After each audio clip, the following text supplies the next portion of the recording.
silakan. Saya bisa apa? Berdasarkan merendahkan diri saya macam apa? Iya. Macam saya tidak pantas buat teman yang buruk. Oh, begitu. Saya Boleh di kelas ya. Ya. baik. Assalamualaikum warahmatullahi wabarakatuh. Nama saya Rafasha Andre Tangahu. Disable phone message. Hello, I am Rafasha. May I speak to Dio please?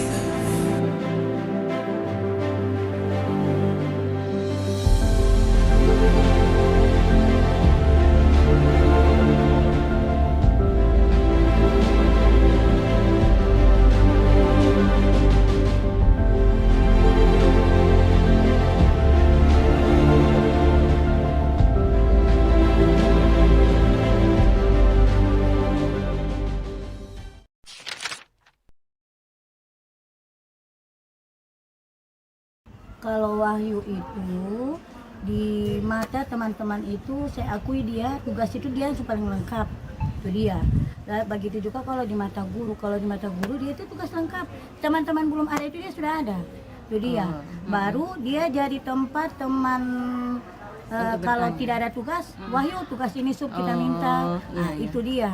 Nah, itu salah satunya. Baru dia tidak merasa besar hati karena teman itu cari dia, karena dia itu punya kelebihan, dia bisa melebihi dari temannya. Tugas semua itu dia bisa. Saya berusaha untuk ini harus kelar, ini harus kelar, ini harus kelar, itu dia itu ada target, itu dia. Jadi kalau guru bilang ini hari, dia langsung kerja, ini hari itu langsung ada tugas, tidak nanti tunggu guru minta ini hari batas tugas ini, tidak pakai lagi, itu dia.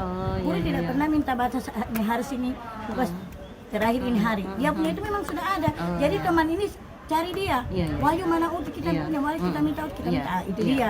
Sampai itu dia tidak merasa minder di antara teman-teman. Sebagai wali kelas dari anak Rafasha Andre Tangahu, tentu saja ini merupakan pengalaman pertama dan jadi tantangan. Untuk Rafasha sendiri kondisinya karena kita lihat dia merupakan anak istimewa, jadi dalam posisi di kelas itu dia sebagai seorang siswa yang muda. Jadi kalau memang tidak ada guru, dia maunya cepat pulang. Jadi pada saat jadi menurut orang tuanya setiap pagi itu dia bertanya hari ini mata pelajaran apa dan apakah gurunya akan masuk. Kalau tidak masuk lebih baik dia tidak datang ke sekolah katanya. Makanya setiap kali dia datang ke sekolah saya melakukan extra care ke dia. Jadi setiap kali dia datang ke sekolah itu saya selama dia belum pulang saya tidak akan pernah meninggalkan kelas karena saya tahu anak ini butuh bimbingan sangat khusus. Tapi Secara fisik yang ini merupakan siswa yang memiliki anak berkelainan atau kebutuhan khusus, dia tidak bisa bicara. Dia tidak bisa bicara. Kalau dia menulis dia bisa, bahkan waktu itu Mayang sudah sempat masuk kelas jurnalistik yang diselenggarakan oleh kantor bahasa, dan dia sudah membuat artikel.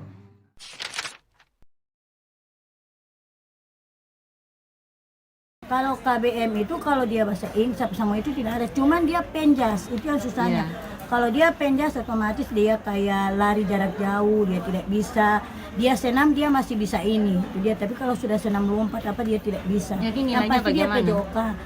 Nilainya itu dia ada nilai yang biasa Pak Ilham kasih, itu dia kayak buat dia catatan tugas-tugas itu pasti ada, tapi dia praktek minimal ada guru yang bisa ini. Coba Wahyu kau senam yang ini, yang boleh dia ini. Iya. Tapi dalam proses KBM walaupun dia konsentrasinya tidak penuh, tapi apa yang dikatakan oleh guru itu cepat masuk, sehingga dalam tugas-tugasnya itu memang dia tidak bisa kerjakan di sini di pada saat itu, tapi dia akan kerjakan di sekolah dengan usahanya sendiri. Selain dia itu sebenarnya dari fisik dan emosi, jadi begitu. Jadi dalam proses pembelajaran itu dia tidak fokus. Dalam proses pembelajaran itu kendalanya itu kadang-kadang guru merasa terganggu dengan aktivitasnya itu yang suka bergerak sana kemari, tiba-tiba dia bersuara yang dia suka berteriak gitu. Tapi memang itu reaksi dari dia, apalagi kalau dia dalam keadaan bosan, pembelajaran dia merosan, dia akan langsung bilang dia tidak suka dengan pelajaran itu atau dengan guru tersebut. Seperti itu.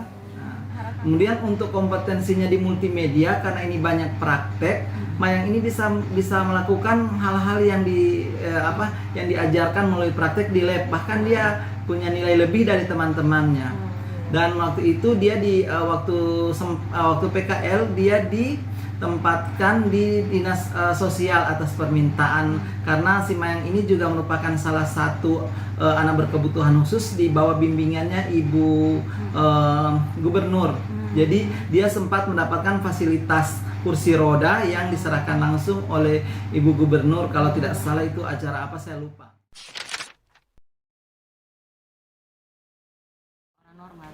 Nah, saya punya harapan itu begini.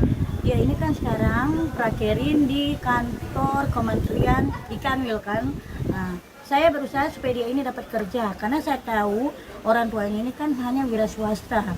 Dan orang tuanya saya lihat ini anak ini berusaha harus dia ini punya pekerjaan. Jadi saya berusaha dia ini supaya dia dapat kerja. Saya bilang sama dia, kamu itu tidak usah minder, itu dia. Mungkin kau di sini kekurangan, orang lain itu pasti ada kekurangan lebih banyak daripada kau. Kau punya kekurangan itu kan itu dia, hanya jalan itu.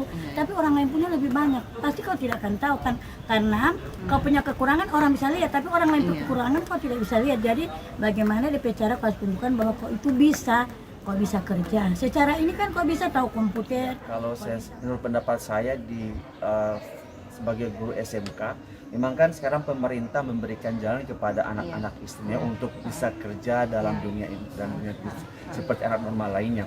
Tapi mungkin kalau di tingkat SMK, mungkin kita kalau seandainya ketemu lagi diberikan pelatihan khusus, keterampilan bagaimana menghadapi anak-anak seperti itu yang akan datang lagi ke SMK. Karena secara otomatis kita bukan guru dari jurusan SLB atau gimana ya seperti itu. Harapan saya ke depan untuk anak-anak berkebutuhan khusus di sekolah negeri itu mungkin lebih difasilitasi, karena memang ada tidak semua mata pelajaran itu bisa diajarkan. Mungkin ada yang dihilangkan karena tidak sesuai dengan kemampuannya. Fasilitas pendukung mungkin di sekolah-sekolah negeri itu seperti toilet, itu mungkin harus toilet yang sesuai dengan toilet yang dirancang khusus untuk siswa yang berkebutuhan khusus.